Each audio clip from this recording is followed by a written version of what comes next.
So I have a different perspective on that. I think the G20 can be very productive, very meaningful, and can be very important in terms of discussing bilateral and multilateral trade-related issues.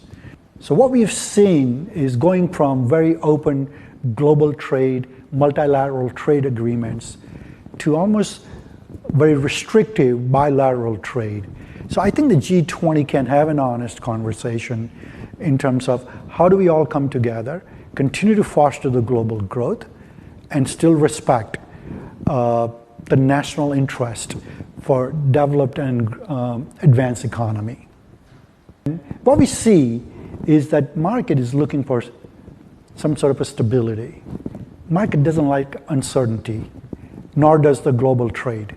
I think this can be a good opportunity to talk about the major issues. I think between President Xi and President Trump, I think some of the major issues, which has become the obstacles in a trade. China is serious about protecting the rights of those inventors and those companies that they invest heavily into R&D to come to China and deal with businesses in China and still protect those international laws. So I think the future is that there is still a hope for global integrations, global supply chain, and fair practices.